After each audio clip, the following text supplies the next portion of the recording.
చేసి, మళ్ళీ అనండి, ఆయన శిలువ రక్తము చేత సంధి చేసి, ఆయన ద్వారా, చాలు మీరు చదువుతాను నేను, ఆయన ద్వారా సమస్తమును, అవి భూలోకమందమైనను పరలోకమందమైనను, వాటినన్నిటినీ ఆయన ద్వారా తనతో సమాధానపరచుకొనవలెనని తండ్రి అభిష్టమాయను. మరియు వినండి, మరియు 21వ వచనం, గత కాలమందు దేవునికి దురస్తులను మీ దుష్క్రియల వలన మీ మనస్సులో విరోధభావము గలవారునై ఉండిన మిమ్మును కూడా తన సన్నిధిని పరిశుద్ధులుగాను నిర్దోషులుగాను నిరపరాధులుగాను నిలబెట్టుటకు ఆయన మాంసయుక్తమైన దేహమందు మరణము వలన ఇప్పుడు మిమ్మల్ని సమాధానపరిచారు. 23వ వచనం, ఆఖరి వచనం, పునాది మీద కట్టబడిన వారే, ఈ మాట అందరూ నాతో చెప్పండి, పునాది మీద కట్టబడిన వారే స్థిరముగా ఉండి మీరు విన్నట్టు ఆకాశము క్రింద ఉన్న సమస్త సృష్టికి ప్రకటించబడినట్టు ఈ సువార్త వలన కలుగు నిరీక్షణ నుండి తొలగిపోక విశ్వాసమందు నిలిచి ఉండిన ఎడల ఇది మీకు కలుగును. పౌలను నేను ఆ సువార్తకు పరిచారకుడు. కళ్ళు మూసుకోండి దయచేసి, మోకరించగలిగిన వారు మోకరించండి. అధికార సంబంధమైన అధికారం అంటే సాధారణ అధికారం కింద, చీకటి అధికారం కింద మనం ఏదో ఒక తెలియనటువంటి ఒక మత్తులో, ఒక తాగిన వాడు మత్తులో ఉన్నట్టుగా మనం అందరము కూడా వాడి మత్తులో మునిగిపోయిన బ్రతుకులు మనవి. అంధకార సంబంధమైన అధికారం వచ్చి ఆయన విడుదల చేసి తాను ప్రేమించిన తన కుమారుని యొక్క రాజ్య వారసులుగా చేశాను. హల్లెలూయా! ఎంత గొప్ప అద్భుతమంటిది, ఎంత గొప్ప అద్భుతమంటిది. మనము నిజంగా సాతాను చేతులు బానిసలుగా, స్వేచ్ఛ ఎక్కడ ఉందండి మనిషికి? మనకి స్వేచ్ఛ ఎక్కడ ఉందండి? మంచిగా బ్రతకాలని బ్రతుకులు కదా మనవి. ఆయన విమోచించిన కూడా మరలా ఇలా ఆ కాడి కింద జరగని బ్రతుకులు కదా మనవి. అలాంటి బ్రతుకుల నుంచి విమోచించటానికి ఆయన ఒక పునాది వేశాడు. అది చెప్తాను. దానికి ముందు కొన్ని మాటలు. ఆయన కుమారుడు యొక్క రాజ్య నివాసంగా మనం చేసేసాడు ఆల్రెడీ. ఆ కుమారుని యందు మనకు విమోచన. ఎవరి యందు? యేసుక్రీస్తునందు.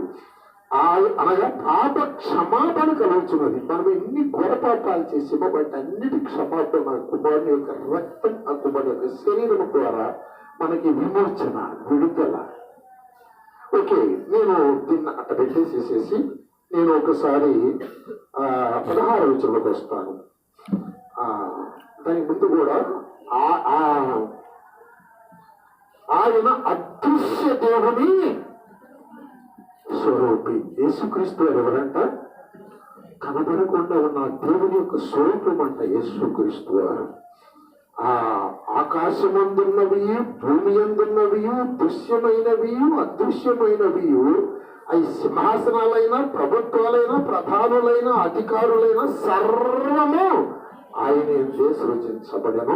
సర్వము ఆయన ద్వారాను ఆయనను బట్టి సృజించబడను. ఎందుకని ఇంత గట్టిగా యేసుక్రీస్తు గురించి చెప్తున్నాడంటే, ఆ దినాలలో గ్రీక్ ఫిలాసఫర్స్ యేసుక్రీస్తు దేవుడు కాదని చెప్తాను దినాలవి. ఆ కొలసీ సంఘం యొక్క దినాలు ఎలాంటివంటే, యేసుక్రీస్తు దేవుడు కాదయ్యా, ఆయన కూడా నీకు లాంటి నాకు లాంటి మనిషి. ఆయన ఎందుకని మీరు దేవుడిని ఆరాధిస్తున్నారు? అలాగా యేసుక్రీస్తు దేవుడు కాదు అని చెప్తున్నటువంటి ఆ దినాలలో ఈ మాటలు ఆయన రాశాడు. ఆ గ్రీక్ ఫిలాసఫర్స్ ఏమన్నారంటే, ఆయన దేవుని కుమారుడుగా ఏం కాదు, ఆయన మనలాంటి మనిషి, కాకపోతే కొంచెం మంచి జ్ఞానం తెలియగలవాడు కనుక మీరు ఆయన నమ్ముకుంటే వెళ్ళరు, దేవుడు వేరే కనుక మీ జ్ఞానం ద్వారా మీరు పర్లోకి వెళ్ళొచ్చు. అని వాళ్ళు నాస్తిజం అనేటువంటి ఒక సిద్ధాంతాన్ని పెట్టిన రోజులది. ఓ నాస్తిజం. తర్వాత ఇంకా కొన్ని ఇజాలు, డోషిజం, ఇలా కొన్ని థీరీలు, జ్ఞానము ద్వారా మనిషి రక్షించబడతారు, శరీరాన్ని శ్రమ పెట్టడం ద్వారా మనిషి రక్షించబడతారనే దినాలవి. అవి మహారుషులు వాళ్ళందరూ కూడాను భార్యను, బిడ్డలను, రాజ్యాలను వదిలిపెట్టి ఆహారము తినకుండా శరీరాన్ని పూర్తిగా మార్చి ఎండగట్టి వారు తపస్సు చేసి శరీరాన్ని నలగొట్టుకుంటే ఆత్మరక్షించబడమని చెప్పి తినాలి. అలాంటి దినాలలోని కొలసీ సంఘం తప్పిపోతా ఉన్నది. యేసుక్రీస్తు దేవుడు కాదు కావాలి. ఇప్పటికి కూడా ఇరవై సాక్షులని కొంతమంది ఇంకొకళ్ళు యేసుక్రీస్తు గారు ఏ దేవుడు అని వచ్చి చెప్పేవారు ఉంటారు. వాళ్ళని రాని బాగండి, అసలు ఇంటి గడప కూడా తొక్కని యేసుక్రీస్తు దేవుడు అని కాదనే వాళ్ళని అసలు రాని మన ప్రాంతానికి. అది బాగా నొక్కి చెప్తున్నాడు ఈయన. ఆయన దేవుని యొక్క స్వరూపి అని అంటున్నాడు. ఓకే, 17 వచనం వెళ్తాను. ఆయన అంటే యేసుక్రీస్తు అని ఇక్కడ అన్నిటికంటే ముందుగా ఉన్నవాడు, ఆయనే సమస్తానికి ఆధారపడుతుంది. బాబు యేసుక్రీస్తు దేవుడు అని అనుకుంటున్నారు మీరు. మీరు అటు తిరగడాకండి. అసలు ఆయనే దేవుడు, ఆయన అతి సంభూతుడు, ఆయన సమస్తానికంటే ముందు ఉన్నవాడు ఆయనే. ఆ సంఘమును శరీరమునకు ఆయనే శిరస్సు ఉన్నాడు. ఓ హల్లెలూయా. ఈ రక్తము, ఈ శరీరము తీసుకుంటున్నటువంటి బిడ్డ, నీవు ఆయన శరీరము ఒక భాగం అని చచ్చిపోయేప్పుడు కూడా మర్చిపోవద్దు. చచ్చిపోయేప్పుడు కూడా మర్చిపోవద్దు. నువ్వు ఉదయం లేచి మొదలు పడక మీదకి చేరే వరకు కూడా మర్చిపోవద్దు. ఆ తల యేసుక్రీస్తు ఆయన యొక్క ఆ తలలో నుంచి వచ్చే రక్తం, ఆ తలలో నుంచి వచ్చే జ్ఞానం, ఆ తలలో నుంచి వచ్చే ఆజ్ఞలు తీసుకొని బ్రతుకుతున్న వ్యక్తిని నేను. అది నువ్వు ఎన్నడూ నీ జీవితం మర్చిపోవద్దు. ఇది చాలా ముఖ్యం. ఈ సంఘమునకు ఆయనే శిరస్సు. చాలా జాగ్రత్తగా వినండి. ఆ శిరస్సు కింద నీవున్నావు, ఆ శిరస్సు కింద నేనున్నాను. ఏది ఏమైనా ఆ గొప్ప దేవాది దేవుడు శిరస్సుగా ఉన్న శరీరంలో ఒక అవయవాలుగా మనము ఇమడబడి ఉన్నాము. హల్లెలూయా, హల్లెలూయా. కనుక దీన్ని ఏమన్నారంటే క్రీస్తు యొక్క ఔన్నత్యాన్ని గురించి మాటలు చెప్తున్నాడు. క్రీస్తు యొక్క ఔన్నత్యం. ఓ ఫిలాసఫర్స్, ఓ జ్ఞానులారా, ఓ తెలియగలవారులారా, ఓ కమ్యూనిస్టులు, ఓ నాస్తికులు, ఓ మహాజ్ఞానులు, మీరు ఎవరైనా సరే అదిగో ఆయనే దేవుడు. ఆయన ద్వారా సమస్తాన్ని తనతో సమాధానపరుచుకున్న తండ్రికి అభీష్టమైందయ్యా. ఆయన లేకుండా ఎవరు పరలోక రాజ్యం వెళ్ళలేరు బాబు. నీ సొంత జ్ఞానం కాదు, నీ తెలివితేటలు కాదు, అస్సలు నువ్వు ఎట్టి పరిస్థితుల్లో చేరవని చెప్తున్నాడు పౌలు గారు. ఆ అపోస్తులైనటువంటి పరిశుద్ధ పౌలు గారు చెప్తున్న ఈ మాటలు. ఓకే, 18 చదువుతున్నాను. సంఘమును శరీరమునకు ఆయనే శిరస్సు, ఆయనకు అన్నిటిలో ప్రాముఖ్యము కలుగు నిమిత్తము ఆయన ఆది అయ్యుండి మృతులలో లేచుటలు ఆది సంభూతుడాయన. ఇంతవరకు చెప్పిన మాటలల్లా యేసుక్రీస్తు వారు ఎవరు, ఆయన ఏం చేయగలడు మీ జీవితంలో, ఆయన ఎందుకు వచ్చాడు ఈ లోకానికి, ఆయన ఎందుకు దేవుడు పంపించి ఈ విధముగా మాంసయుక్తమైన శరీరాన్ని నలగొట్టాడు అనేది వాళ్ళు, నీవు, నేను అర్థం చేసుకోవటానికి మాట చెప్పాను. ఆయన నా కోసం, నీ కోసం దేవాది దేవుడు మనిషిగా వచ్చాడు. ఆయన రాజ్యములో వారసులుగా మనల్ని ఈ అంధకార సంబంధమైన చీకటి లోకములో నుంచి, భయంకరమైన పాపపు ఊపిలో నుంచి, భయంకరమైన దెయ్యాల గుహలో నుంచి ఆయన మనల్ని విమోచించి ఆయన రాజ్యములో నివాసులుగా, ఆయన శరీరములో అవయవాలుగా ఆయన నిన్ను నన్ను ఎన్నుకున్నాడు. తల్లి ఆయన నిన్ను నన్ను ఎన్నుకున్నాడు. మనము ఎంత ధన్యులమండి, ఇదంత భాగ్యమండి. దీన్ని తెలుసుకున్న బిడ్డలు ఎంత అద్భుతంగా వాళ్ళు వర్తిల్లగలరు, ఎంత జాగ్రత్తగా బతకగలరు. ఇక్కడ చెప్తాను చూడండి, 19 దగ్గర నుంచి కొన్ని మాటలు ఆయన శిలువ, ఆయన రక్తాన్ని గురించి అక్కడ చెప్పబడి ఉన్నాయండి. ఆయన శిలువలో చేసిన కార్యాల గురించి 2 వచనాలు చెప్పబడి ఉన్నాయి. అవి చదువుతున్నాను చూడండి. ఆయన యందు సర్వ సంపూర్ణత నివసింపవలేను. హల్లెలూయా. ఏ మనుషుడు సంపూర్ణంగా దేవునికి ఇష్టంగా బ్రతకలేదండి. మానవుని నీతి నేను చెప్పాను. ఏమని చెప్పాను? మురికి గుడ్డ. మరి ఏ మానవుడు యేసు లేకుండా తండ్రి దగ్గరికి వెళ్ళగలడు? ఏ మానవుడు వెళ్ళగలడు? మహాపరిశుద్ధుడైనా, వేదాంతి అయినా, జ్ఞాని అయినా, తత్వవేత్త అయినా, నాస్తికుడైనా, ఇంకా ఎంత మహనీయుడైనా, రాజు అయినా నా ప్రభు లేకుండా పరలోక రాజ్యానికి వెళ్ళటానికి మార్గం లేదండి. ప్రభు లేకుండా పరలోక రాజ్యానికి వెళ్ళలేడు. ఖచ్చితంగా నీకు యేసు ప్రభు కావాల్సిందే. అది ఇక్కడ చెప్తున్నాడండి 19వ వచనం. ఆయన యందు సర్వ సంపూర్ణత నివసించాలి అని ఆయన శిలువ రక్తము చేత సంధి చేసి. హల్లెలూయా. సంధి అన్న మాటను మీ ముందు నేను పెడుతున్నాను. సంధి చేసి. Praise the lord. హల్లెలూయా. ఈ సంధి అన్నటువంటి మాట చాలా అద్భుతమైన మాట, చాలా అద్భుతమైన మాట. దేవుడికి మానవుడికి ఉన్నటువంటి వ్యాజ్యం యెషయా గ్రంథంలో 1వ అధ్యాయంలో ఈ మాటలు ఉంటాయి. నా సన్నిధికి మిమ్మల్ని రమ్మన్నవాడెవడు? ఒకసారి చూస్తారా మాటలు? యెషయా గ్రంథం 1వ అధ్యాయం నేను చదువుతున్నాను, చూడండి. 12వ వచనంలో, నా సన్నిధిని కనబడవలనని మీరు వచ్చుచున్నారే. ఏనండి, నా సన్నిధిని కనబడవలనని మీరు వచ్చుచున్నారే. నా ఆవరణము తొక్కు మిమ్మల్ని రమ్మన్నవాడు ఎవడు అంటున్నాడు. ఎంత రాకేశ్యంలో ఈ మనుషులు చూస్తుంట తండ్రికి. ఏమండి, నేను పిల్లల్ని పెంచి గొప్పవాళ్ళుగా చేస్తే వాళ్ళు నా మీద తిరగబట్టారంటారు. వీళ్ళకంటే ఎక్కడికి వెళ్ళాలో వీళ్ళకి తెలియట్లేదు. అసలు వీళ్ళు యజమానులు ఎవరో తెలియట్లేదు. వీళ్ళు ఎవరు వీళ్ళ కోసం ప్రాణం పెట్టారు వీళ్ళకి అర్థం కావట్లేదు. ప్రభువే, ఇలాంటి మూర్ఖ జనాంగాన్ని నా ఆవరణలో తొక్కమన్నవాడు ఎవడు అంటున్నాడు అండి దేవుడు. దేవుడు అంటున్న మాటలు ఇవి. నా ఆవరణము తొక్కమన్నవాడు ఎవడు? మీ నైవేద్యము వ్యర్థమంటున్నాడండి. హల్లెలూయా. ఏంటంటే అది చెప్పండి. నైవేద్యం అంటే ఏంటి చెప్పండి ఒకసారి. నైవేద్యం అంటే ఏంటి? నీ స్తుతి, నీ స్తోత్రాలు నాకు నైవేద్యం. విరిగి నలిగిన నీ హృదయము నాకు బలియాగం. విరిగి నలిగిన హృదయము నాకు బలియాగం. ఆ నైవేద్యం నీలో నుంచి రావాలి, అది నాకు కావాలి. నలిగిపోయిన నీ హృదయంలో నుంచి వచ్చేటువంటి ఆ కన్నీటి ఊట, విరిగిపోయినటువంటి నేను పాపిని, నేను నీచుడను, నేను నా దేవునికి రాజ్యానికి వారసుడను కాదయ్యా, దొంగ రెండు కొట్టుకొని పాపినైన నన్ను కరుణించుదేవా అని అన్నాడు. సుంకరి, ఆ సుంకరి. అలాగే దొంగ కూడా ఒకసారి జ్ఞాపకం చేసుకయ్యా అన్నాడు. అమ్మ, ఆ దొంగల కంటే సుంకర్ల కంటే మనము నీచులము కదా. మనం అబద్ధికులము, మోసగాళ్ళము, కపటులము, ద్వేషాలతో, కక్షలతో, అసూలతో బ్రతికేటువంటి మానవ జాతి మనది.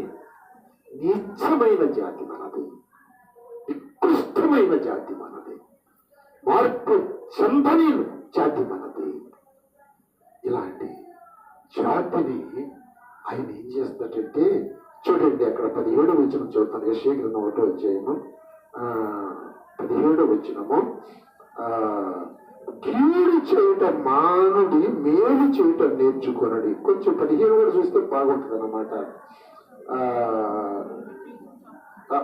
మీరు మీ చేతులు చాటునప్పుడు మిమ్మల్ని చూడక నా కళ్ళు కప్పుకుంటూ అంటాడు. చాలా కఠినంగా ఉంటాయండి మాటలు. ఆయన కళ్ళు కప్పుకుంటాను అంటున్నాడు. అయ్యా చచ్చిపోతున్నానయ్యా, అయ్యా బ్రతకలేనయ్యా, భరించలేనయ్యా అని నువ్వు ఏడుస్తా ఉంటే అమ్మా తెలియదుగో ఆయన కళ్ళు కప్పుకుంటాడంట. ఎందుకంటే మార్పు లేని మన బ్రతుకులు, నిలకడలేని మన బ్రతుకులు, స్థిరత్వం లేని మన బ్రతుకులు, పరిపూర్ణతలోనికి వెళ్ళకపోగా, కనీసం నిలబడలేకపోగా ఏ రోజు కా రోజు దిగజారిపోయే మన బ్రతుకులను చూసి ఆయన అంటాడు అక్కడ చూడండి, మీరు బహుగా ప్రార్థన చేసినను నేను వినను, మీ చేతులు రక్తముతో నిండి ఉన్నవి, మిమ్మల్ని కడుక్కొని శుద్ధి చేసుకోనుడి అంటాడండి. ఇదేనండి బల్లారాధన అంటే. ఎక్కడ తప్పు చేశావో, ఎక్కడ పాపం చేశావో, ఎక్కడ మడతలు, ఎక్కడ మురికి, ఎక్కడ దేవునికి అవిధేయమైన కార్యాలు ఉంటాయో అవన్నీ కడుక్కొని కార్యక్రమం బల్లారాధన. ఏదో వచ్చి కూర్చొని విని విన్నట్టుగా కళ్ళు మూసుకొని ఏదో ఒక ముద్దు తిని వెళ్ళిపోయే కార్యక్రమం కాదండి ఇది. ఇది సంధి కార్యక్రమం. పాపి అయిన ఈ మానవునికి, పరిశుద్ధుడైన దేవునికి మధ్య, దేవునికి మానవ చేతుల భయంకరమైన కోపం ఉన్నది, ఉగ్రత ఉన్నది.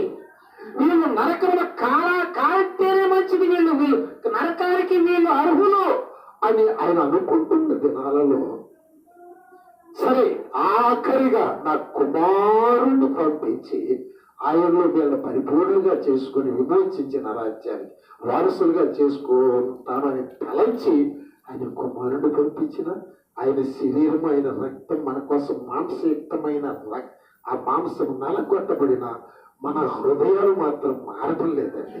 మన బ్రతుకులు మారట్లేదండి. మన ఆలోచన విధానాలు మారట్లేదండి. ఎలికితోని తెచ్చి ఎందాక ఉతికినా అంతగా తెలుగు రావట్లేదండి. ఒక్క తోట ఆ కర్రకి నెగడ తీసి కట్టినా ఇప్పుడు ఇంకా మళ్ళీ గర్వం తిరిగి వస్తుందంట. అలాంటి బ్రతుకులు అయిపోయినాయండి. బాబు ఏడవాలంటే కాసేపు ఎలాగండి ఎన్నాళ్ళు భరిస్తామండి నరక శిక్ష బాబు, ఎన్నాళ్ళు భరిస్తామండి. అందుకే భక్తులు చచ్చిపోయారు, భక్తులు మరణానికి అప్పగించుకున్నారు.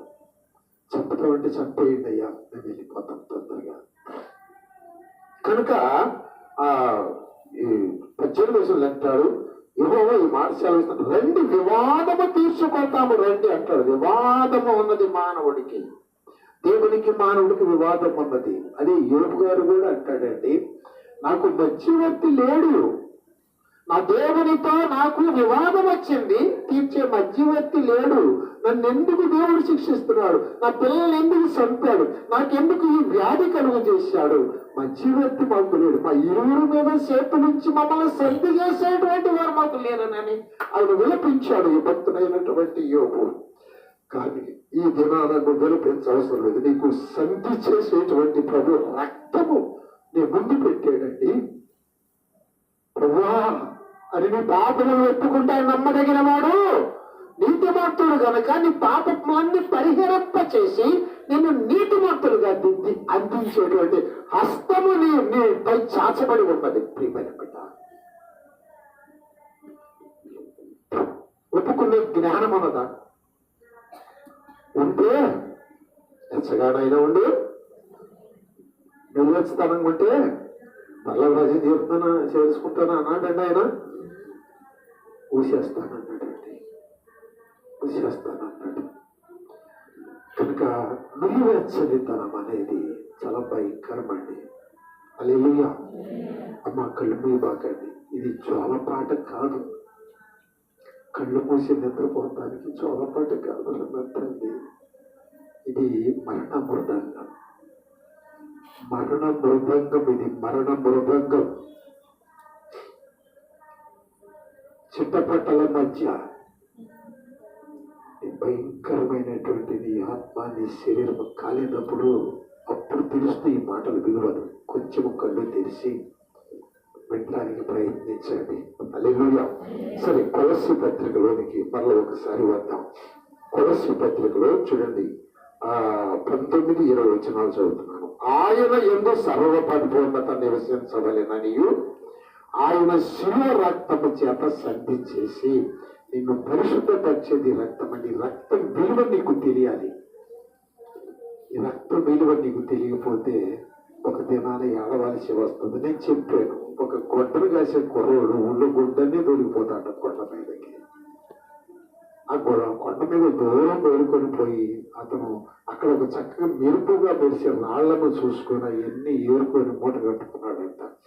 ఆయనతో ఆడుకుంటూ వస్తా ఉంటా. చెరువు దగ్గరికి వచ్చి ఆ సెంటర్ను మూట తీసుకొని తింటూ ఆ చెరువులోకి ఒక్కొక్క రాయి అట్లా విసిరేస్తా ఉన్నాడంట. అన్ని విసిరేసాడు. చివరికి 2 రాళ్ళు ఉన్నాయంటగా 2 రాళ్ళు ఇట్లా ఎగరేసుకుంటూ వస్తుంటే ఒక రత్నాల వ్యాపారి అతనికి ఎదురుపడి, బాబు అవి నాకు ఇస్తావా అన్నాడంట. నేను ఆడుకోవాలనండి, డబ్బులు ఇస్తానన్నాడు. ఎంత అంటే 50 లక్షలు ఇస్తావా అన్నాడంట. అట్టాగే చూస్తున్నాడంట. చాలమా బాబు, లేకపోతే 100 లక్షలు ఇస్తావా అన్నాడంట. ఏం అర్థం కాలేదు అప్పటికి. కూర్చొని ఆడటం మొదలు పెట్టాడంట. ఏంటి బాబు, ఏంటి ఏడుస్తున్నావు, చాలవా, ఇంకా ఇస్తాను అన్నాడంట. కాదయ్యా, నిన్ను ఏడుకున్నానయ్యా, నాకు ఇటు విలువ తెలియక మొత్తం చెరువులో బాగా శరీరం నేను ఏడుతా ఉన్నాను. ఈ విలువ నీకు తెలుసా తల్లి? దేవుడి రక్తం విలువ నీకు తెలుసా? ఈ రక్తం తీసుకునేటువంటి నీకు యేసు యొక్క శరీరం విలువ నీకు తెలుసా? నిన్ను సంపూర్ణంగా చేసి దేవునితో సమాధానపరిచి నిన్ను నీతిలో స్థిరపరిచేటువంటిది ఈ రక్తం, ఈ శరీరం. అది ఇక్కడ రాస్తున్నాడు పౌలు గారు.